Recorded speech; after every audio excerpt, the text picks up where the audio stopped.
Olá pessoal, eu sou o professor Douglas Campanini, ministro aula no curso de pós-graduação de Gestão Tributária na FECAP, especificamente na disciplina de PIS e COFINS, e nesse vídeo de hoje tratarei aqui com vocês alguns pontos que nós, discentes, abordamos com os alunos em sala de aula nos cursos de pós-graduação.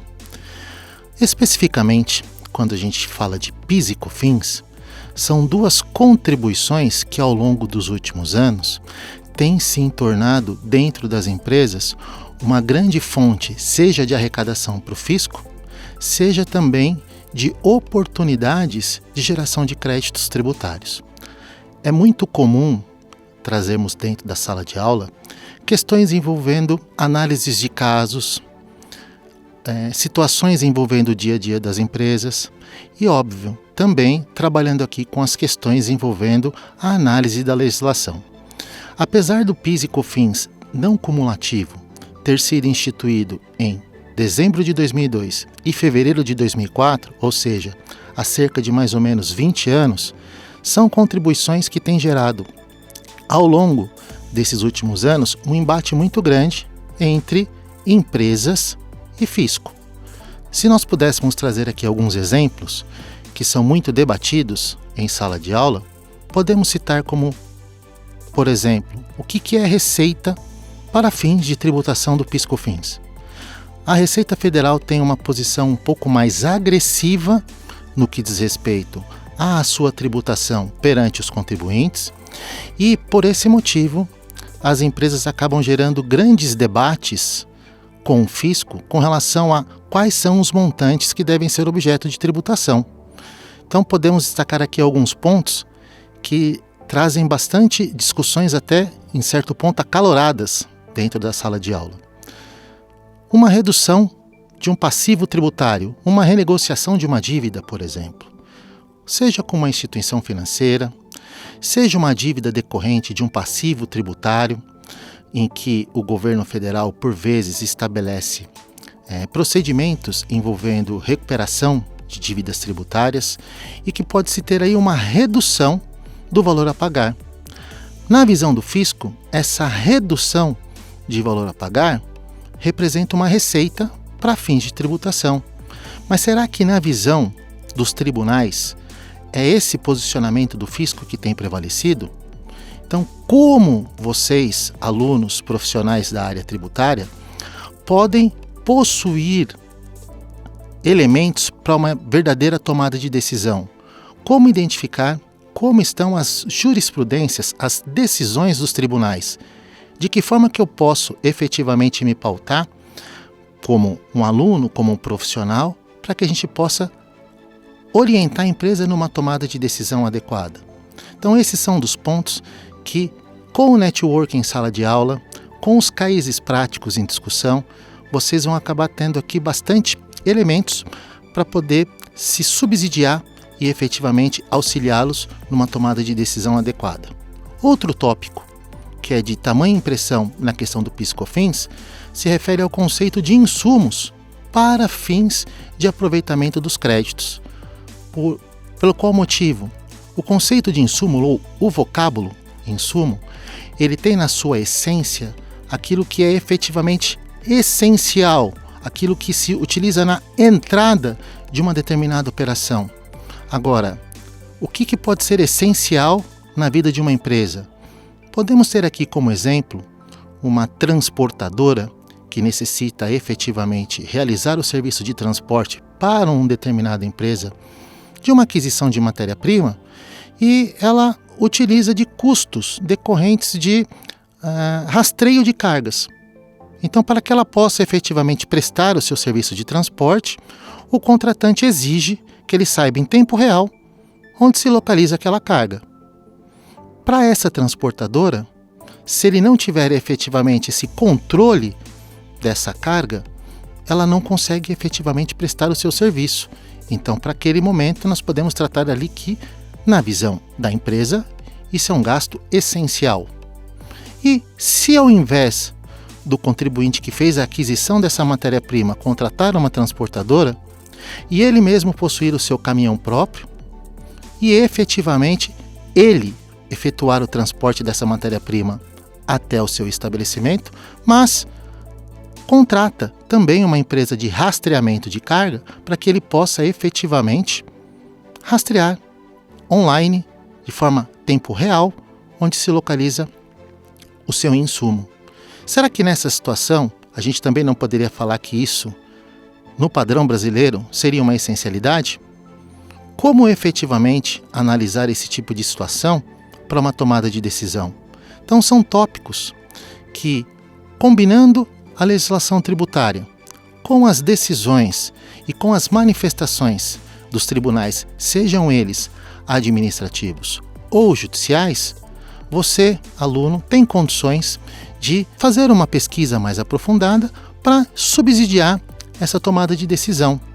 Agora, nós estamos também diante de um momento em que, no Brasil, nos últimos 40 anos, se assim podemos dizer, nós estamos vivenciando um momento único, ímpar, que é a recente aprovação pelo Congresso Nacional da reforma tributária sobre o consumo, em que nós teremos, a partir já do ano de 2026, uma nova regra de sistema tributário voltado para as operações, seja de consumo de produtos, serviços ou operações, em que a emenda constitucional 132, aprovada no final do ano de 2023, trouxe para o sistema tributário uma nova regra envolvendo a tributação sobre o consumo.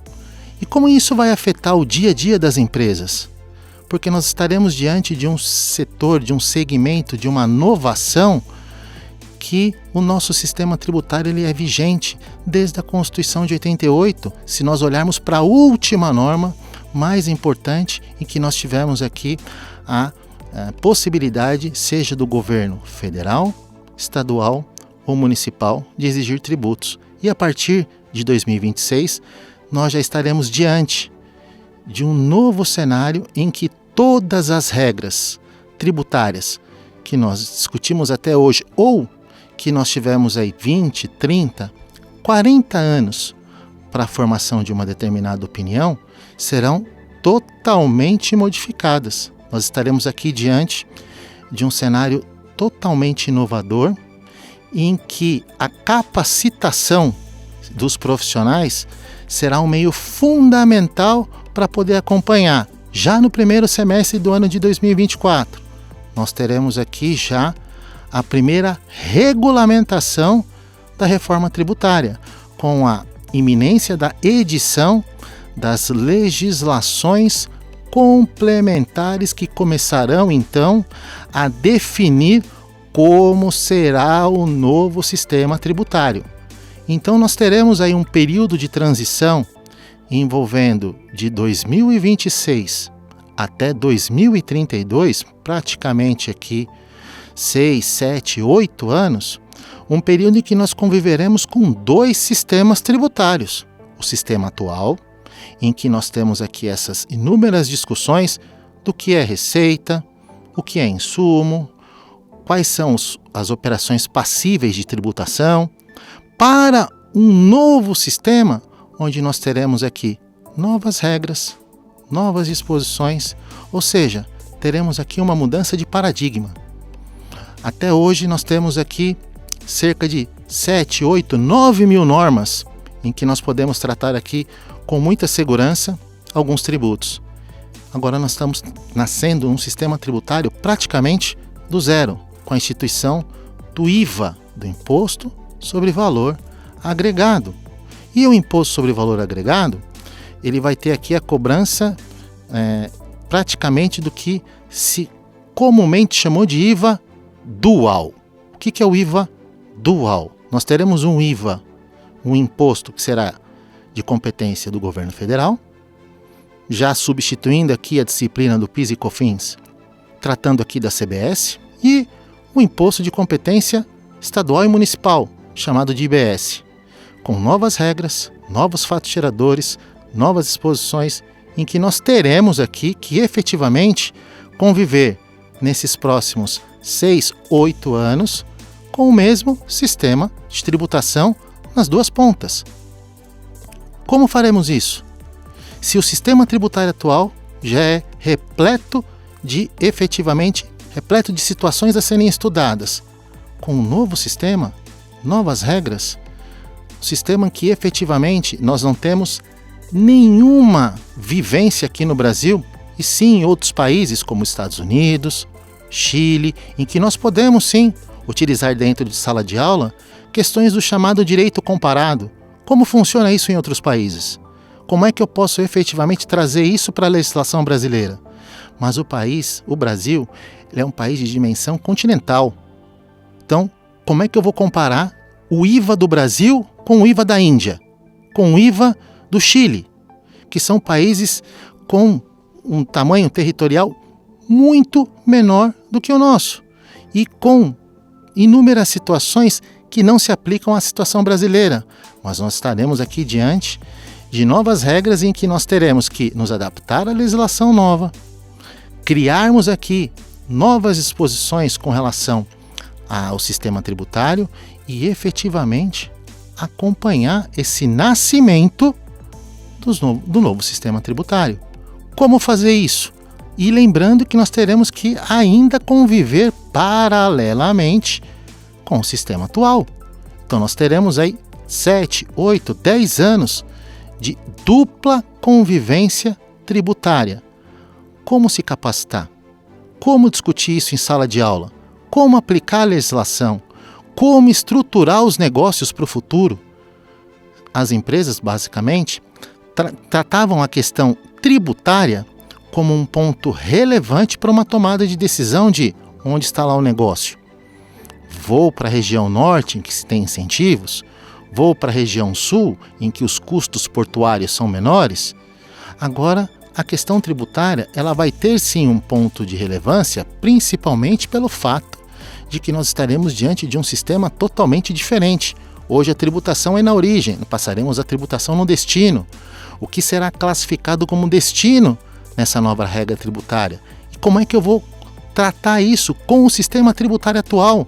Vou recolher o IVA, vou recolher o PIS/COFINS. Ou seja, como nós temos que nos preparar para o futuro que efetivamente nós estamos aqui diante dessa situação da nova reforma. Por isso que eu convido vocês a vir aqui para o curso de pós-graduação, conhecer a estrutura da FECAP, verificar efetivamente que essas questões são discutidas exaustivamente em sala de aula. Como efetivamente eu posso me preparar para uma tomada de decisão? De que forma o colega que trabalha numa outra companhia aborda o tema? Como é que é feito esse network para essa troca de experiências? A pós-graduação, ela tem essa função. E aqui, justamente, diante desse novo cenário, dessas novas regras, nós, profissionais, temos que efetivamente nos capacitarmos para que a gente possa tomar aqui as decisões adequadas e efetivamente estar preparado para a implementação do sistema tributário atual. Sejam todos bem-vindos e venham aqui para conhecer nossos cursos de pós-graduação na FECAP. Muito obrigado e um abraço.